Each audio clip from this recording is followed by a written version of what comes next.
are going to be doing lesson 11.8, which is all about frequency and normal distributions. So we're going to start with frequency distributions. And as you can see in the definition here, a frequency distribution is a table or a graph that describes the number of times, that's frequency, a value or an interval of values occurs. So it's just keeping track of how many times a certain thing is happening in our data. So we're going to use this first data set to help us create that table and graph down below. So in our data set, we are just keeping track, in this case, of a certain interval. So we're keeping track of how many numbers in that range are happening. So from 1 to 10, if I look, I've got a 7, a 10, a 4, an 8, and that looks like it. So from 1 to 10, those numbers occur 4 times. That's the frequency of that range. So if we continue that on, 11 to 20, it looks like there's a 16 and a 13. So that one just occurs twice. And then we keep going there. So 21 to 30, looks like it occurs about 5 times. 31 to 40, looks like it occurs 4 times. And then we've got one more down there, 41 to 50, looks like it occurs 3 times. So we're just kind of grouping the data together based on those intervals that are given there. So that's what the table looks like. We can convert that into a graph called a histogram. So some people think of this like a bar chart, but it's keeping track of those intervals. So we can see the intervals down below. And once we have our frequency table, this gets a lot easier. So from 1 to 10, we had 4. So I make my bar. And you can color it in if you want or whatever works for you to make it kind of obvious what's going on there. So that interval occurs 4 times. Then, looking at the next interval, it occurs twice. So that third interval goes all the way up to 5. The next one goes up to 4. And then lastly, it goes to 3. So that is called a histogram, which is just displaying the values that occur in each interval. All right, so when we make those histograms, let's talk a little bit about how the data can be distributed. So these are some examples of how our data might be clustered around certain values. So the first one that we have, where all the bars are about the same height in the histogram, we call that uniform because they all look the same. So when everything's about the same, it's called uniform. And when that happens, the mean and the median both happen right in the middle. So when it's uniform, everything's the same on both sides. The mean and the median are equal, or the same.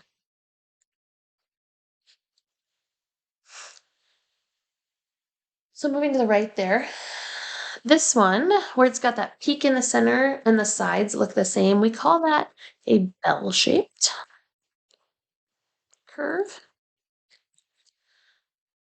And the same thing happens in this one. When it's the same on both sides, we call it symmetric. That mean and the median are the same or equal. And so then the next one, this one we can see that there's more data on the left side. Those bars are higher on the left side. And there's a few data pieces on the right that are significantly lower than the other bars. So when those lower frequencies are on the right, we call that skewed right. Sometimes seems a little confusing or counterintuitive because the big part's on the left, but we call it skewed right because the lower frequencies are on the right. When we have just a few data pieces on that higher end, that means that the mean average is going to get pulled to the right. So my median is going to be on the left side. And the mean is going to be pulled by those higher values. So in this case, the mean is going to be greater than the median. because of those higher data pieces. They're going to pull the average up. On the other side of that, when we have lower frequencies on the left side, we call that skewed left. And when something's skewed left, those data pieces on the lower side are going to pull the mean towards that lower side and keep the median further to the right. So in that case, the mean is going to be less than the median. All right, so we're going to use that information to kind of help us answer some questions about histograms. So in this example, we are looking at a histogram that's already made, so we are not creating it ourselves, but we're going to use it to answer some questions. So this histogram is the amount of time in hours that a student is spending studying each week for 4 months. So they asked students over the course of 4 months, how much are you studying each week? And they kept track of it. So the first thing that it says is, where is the data clumped? So when we're looking at this, we can see that there's those, again, that tail kind of on the right side. So it's clumped more together on the left side with just a few higher end pieces. And when we look at those bars, we can see that most kids studied less than 9 hours.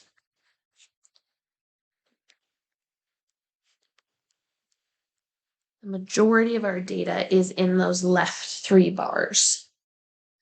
So when that's the case, and we just have a few data values on the higher side, that is skewed right.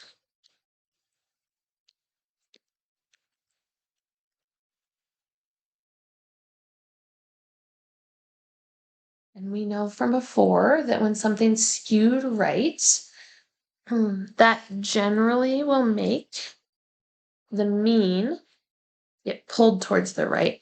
So the average is going to be more than the median.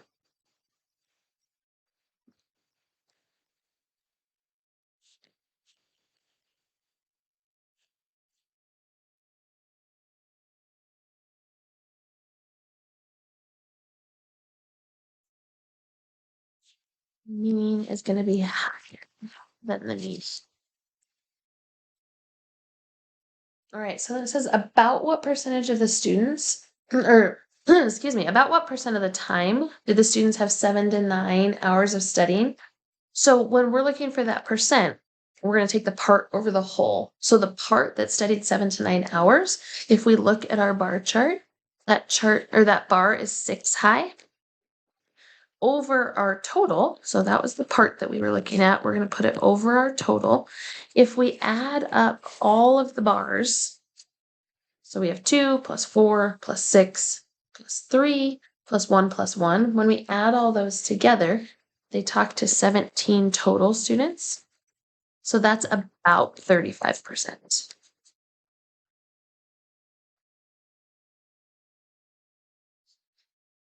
Same idea in here, about what percent of the time do the students have less than 10 hours of studying? So if I go up less than 10, let's see, this bar had 6, this bar had 4, and this bar had 2. So total of hours less than 10, that was 12 students out of the 17. And that's about 71% if we round. Okay, so those are our frequency distributions. Now we're going to start talking about something called the normal distribution. So this may look a little bit familiar because it's that bell shape again. And when we have a normal distribution that's perfectly symmetric on both sides, it has some unique properties that are going on.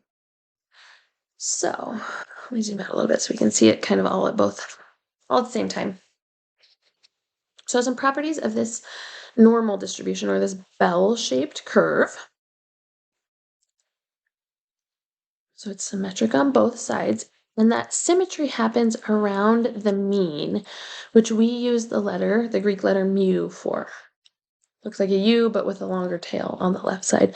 So you can see that mean, or mu, right there in the middle.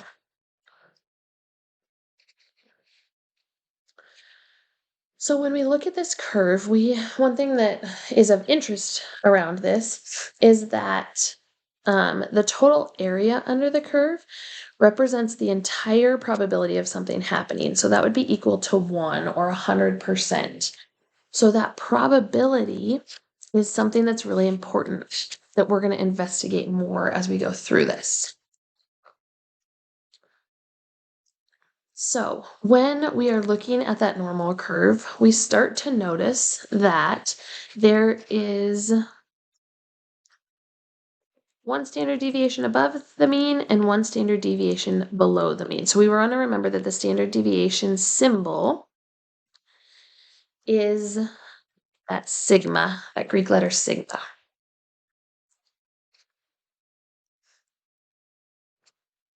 So what we can tell from there is that about 68% of our data lies within one standard deviation of the mean in a normal distribution.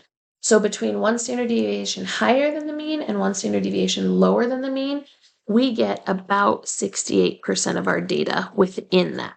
You can see that's kind of the high part of the curve. That's the biggest area.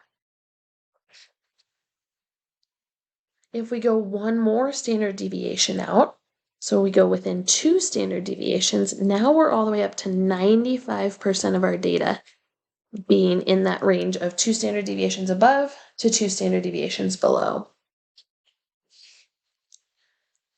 And then lastly, if we go one more further out, all the way out to 3 standard deviations, we get to capture 99.7% of our data. So almost all the data is going to fall within 3 standard deviations above or below that mean. So that idea that when data is a normal distribution like this, is that bell shape, that idea of 68% being within one standard deviation, so on and so forth, that is called the empirical rule. So the empirical rule represents those specific percentages that happen in every normal distribution. So let's take a look at some examples of this. So we can see here, and I'm going to zoom back in a little bit. We've got this normal distribution, and when you are looking at these, the problem will tell you it's a normal distribution. So when you see that, you can automatically know that the empirical rule applies. So we can use this curve that we've looked at to kind of help us. So the first thing we're going to do is label it with our mean and our standard deviation. So it says the mean is 70. That means that 70 is that center value. That's our mean. So then we're going to use the standard deviation. When we go one higher than the standard deviation, or one standard deviation higher than the mean, we would be at 75 because the standard deviation is 5 away from the mean. If we go one lower, we would be at 65. And then we can keep going out. Now the second line is 2 standard deviations away, so that would put us at 80. Third line out would be 3 standard deviations, which would put us at 85.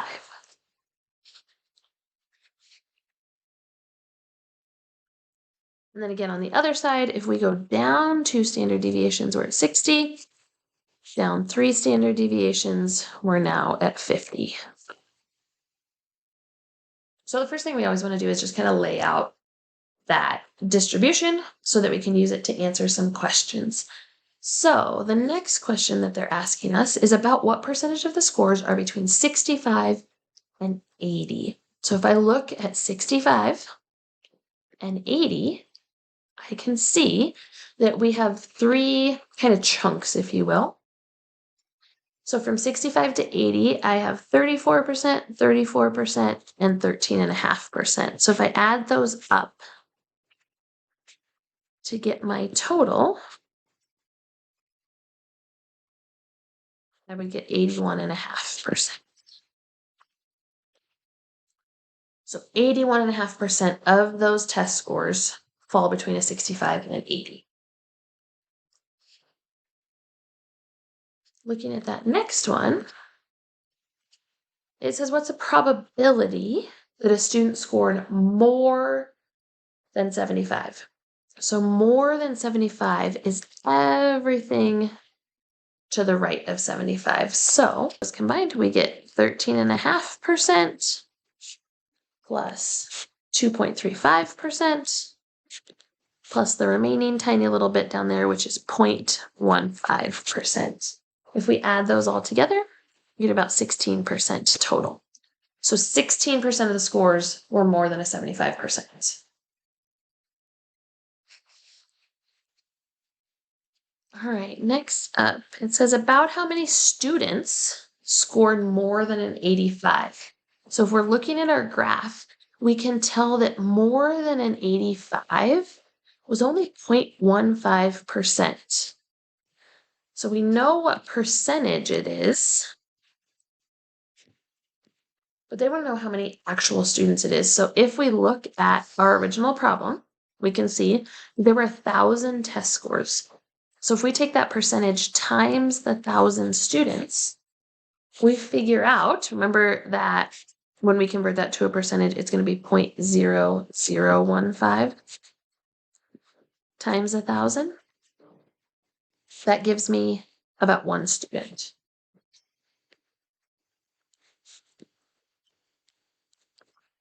So not very many students scored higher than an 85. All right, and then the last question it asks us is what's the probability that a student scored less than 55 or greater than 85? So we've got two things going on here. So let's look at our graph here. Less than 55 is this area over here. And greater than 85 is coming back to this area over here. So we can see that both of them are the 0.15%. So if we want to find the total between the two, we take 0.15% plus 0.15%. That's going to give me a total of 0.3%. Remember, these are percentages. So it's a very low percentage, 0.3%, that scored either less than 55 or more than 85. All right, so that's everything about frequency and normal distributions. We'll see you next time.